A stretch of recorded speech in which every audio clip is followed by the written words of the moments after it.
Alright, here we are at part 12 of my video walkthrough for the Legend of Zelda Link to the Past, and I've just entered the Skull Woods, which is dungeon number 3.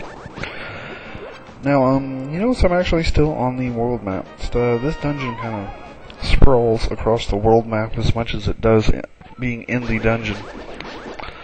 I like to start off by dropping down that first pit there.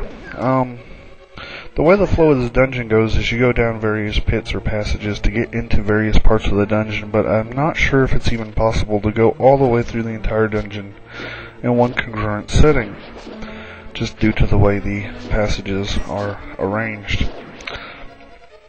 It's very weird. It's very unique to the Zelda series, I believe. But anyway, in this chest here we have the compass. Upon getting the compass, it causes a bunch of pits to open up in the floor. Then we're going to want to head to the north. I abuse the Bombos medallion like a mofo in here. The mummy enemies have a really high chance of dropping magic pots. Take forever to kill. So anytime I see a mummy, I use the Bombos medallion. I never run out of magic, and it makes pretty quick work getting through here. Alright, here's another hole. Drop down. And we're in another random part of the dungeon. Hey, more mummies, more bombos.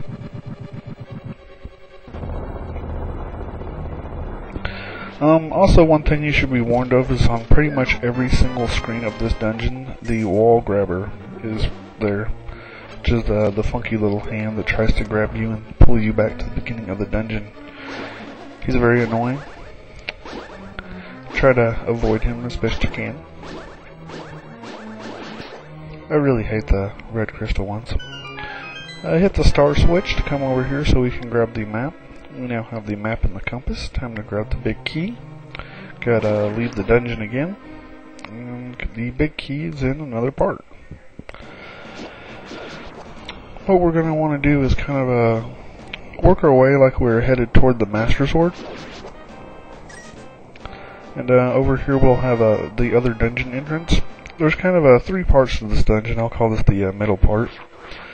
Got more mummies, so we're going to throw a bombos to get rid of all the random enemies in here. What we got is a pressure switch in the middle of the room, which is very tricky, really. What you need to do is, the block's there to kind of help you line the statue up, and we need to pull the statue across the switch so that it will, of course, be on the side closest to the door. Got another room. Throw in the Bombos medallion again. Which, unfortunately, the skeleton was just like right there. There's nothing I could do about that. More magic pots. Opening this will give us the big key. Alright, now we can get the dungeon treasure. Got a wall to the right here. The only thing behind this wall is a large magic container. Which, you know, I'm just kind of showing it to you even though I don't need it. And then we're going to want to leave the middle part and head back to the first part.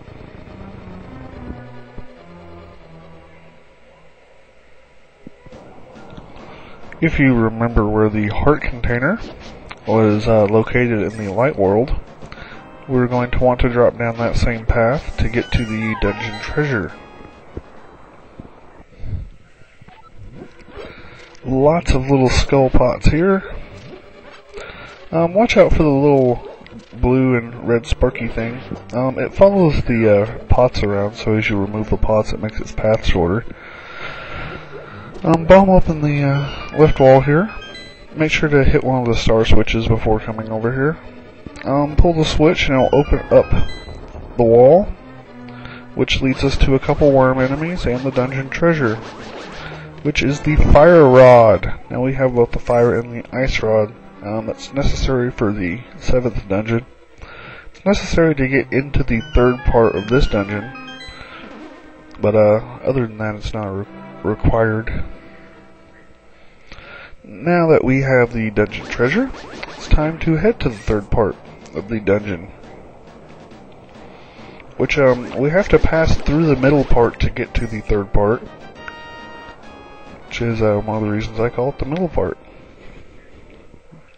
Also, if you look at the map, it's kind of the middle part of the dungeon between the right and left sides. It's not much to it. It really is just a pass through.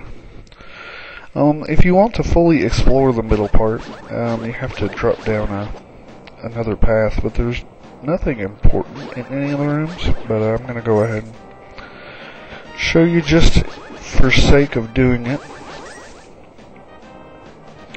Gotta drop down that hole there. And here we have a star switch to flip. That moves some of the pits out of the way so that we can enter the room that's behind the exit door. The key's in the left skull. The room back here really is just like a trap. I'm not even gonna mess with it. The key's completely unnecessary. Just, I don't know. Anyway, heading to the left here. We'll need to pull out the fire rod. And we kind of got like this funky worm thing sticking out of the, I don't know. Just hit it with the fire rod, opens up the mouth, and then we can enter the left or the final part of the third dungeon. You want to try to conserve your life as much as possible. This place is kind of weird. That was a maze there. Got some more mummies to deal with over here. You also notice the little sparkly star thing there. That will turn us back into a bunny rabbit. It temporarily disables the moon pearl. But the bombos medallion destroys it. Which is another reason I like to throw bombos around a lot in here. Gotta grab the key and then work our way back. Just try to dodge the little things there.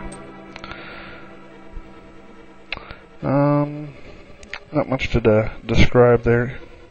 Really is kind of like a little mini maze because you can't see the passages. Work our way to the north now that we got the key. Head through the door. This is one of these star switch mazes. Gotta go around the room kind of in a certain way, even though it is just a boxed room. And here we have some more mummies to take care of.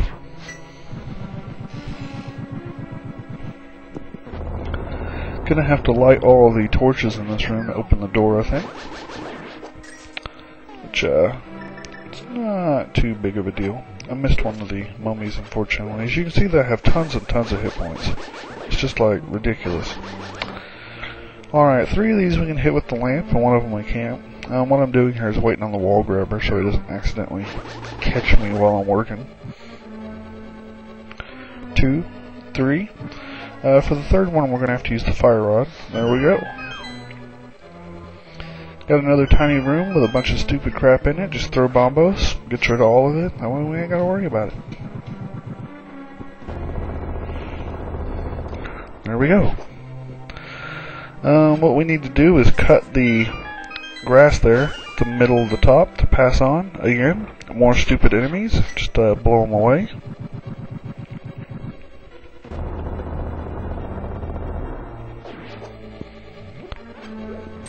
The mummy here drops the key that we need to go through the door. And we got a magic restore on the top side, and dropping down the hole will take us to the boss. Now, this boss is just weird. I like to use the fire rod. It just seems to do good damage to him. He'll throw these little things out if you leave him alone long enough, and the little spark things will just randomly fly around the room. The floor moves around in random directions. It's really like one of the crappiest fights in the game, I think. It's really not much in the way of strategy at all. Just burn them down, grab the heart container, grab the crystal, and we're done.